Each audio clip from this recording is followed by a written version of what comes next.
Hey guys, we're gonna be talking about what an idiot I am. Sometimes in life you make mistakes. You do things that you later regret down the line. And since we're all sneakerheads over here, well, I've got a lot of sneaker regrets. This is a follow-up video to a part 1 that I did about a year ago. But today we're doing a part 2 because guess what? I never learned from my freaking mistakes. But seriously guys, I'm sure you can relate to this. I like making this video because I think it gives you guys a lot of insight not only to the long-term wear of the sneakers, might also give you guys insight into the impulse buying nature of sneakers, because I think that does happen a lot of the time. You know, you see a sneaker drop, you see the counter going down, you're like, should I enter, should I not? You end up entering. Let's talk about the first one. This one's gonna be pretty easy because it's something that I took a while to really contemplate, and it's the Nike Dunk Panda. Now listen, I know this is like the most popular sneaker, and listen, I like the Nike Dunk Low Panda, but recently I got an upgrade, and that is this right here. So essentially, I had the Nike Dunk Low Panda, and this was just like the general GR1 that you guys are familiar with. I was actually wearing it a couple times, and I like the way that it looks on foot, but I hate the materials. Like, my friend has a pair of Pandas, and he's been wearing them, and they just kind of look terrible now. After maybe a month or two of wear, they're beat down, they're creased. Like, take a look at my girlfriend's pair. What the hell is this? They look horrendous. There's creases all over it. She's been wearing these for a good few months now, and they just look beat to hell. So I saw the future of these Pandas on my feet, and I was like, you know what? Hell no. I am not going to settle for this when I have the opportunity to purchase something like this, which is the Nike Dunk Low Panda by You. I've spoke about this plenty of times in the past where the materials are just so much better. I like the way that this creases better because it's softer leather. The creases on this pair are not gonna look like this, where it's literally mashed up the entire shape of the shoe. And I actually got rid of my Pandas, but I do kind of regret buying them because I wore them around a couple times. Obviously, I lost a lot of the value. I gave someone else a steal, but yeah, this is the pair I'm going to be wearing, and I'm happy with it. I've worn it a couple times. Well, the next sneaker that I regret buying is these things. This is the Yeezy 350 Mono Mist, and as you can see, I've been wearing these a decent amount. Like, the bottom is all brownish or yellow,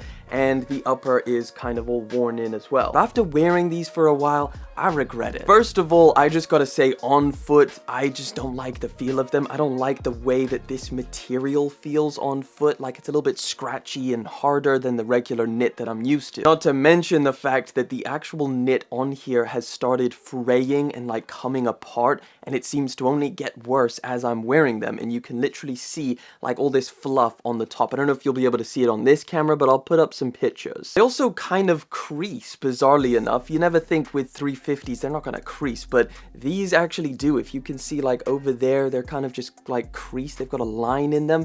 Overall, my experience with these has just not been great. So yeah, definitely regret buying these now, and obviously because I've worn them as much as I have, I'm probably not gonna get anything for these things, so I'm just kind of stuck with them. Right, this next one is still in the freaking box, and I just honestly don't know what I was thinking. I was like, yo, I'm gonna be wearing these to like smarter occasions. Well, obviously that never happened. It is the Jordan 1 black metallic. I'm not really a fan of patent leather shoes in general, but when these came out, I was like, yo, this is quite a flashy, clean look. Let me pick these things up because I don't think they were going for anything crazy. And I was like, yeah, I'm gonna wear these, you know, when I'm like dressing up. If I'm in like a tux or something, if I'm in a suit and I need to go somewhere smart, I'm gonna be wearing these.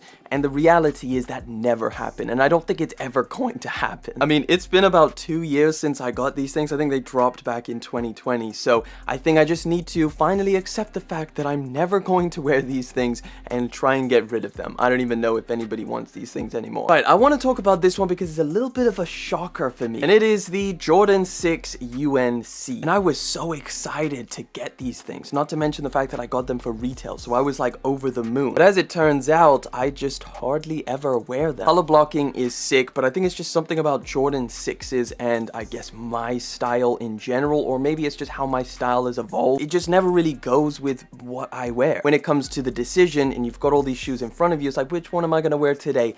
Rarely ends up being these. Yeah, this is kind of another one. It's a little bit more of a light one, so let's keep it moving. Let's talk about a pair of Yeezys that I think I've worn once and I really don't think I'm going to wear again.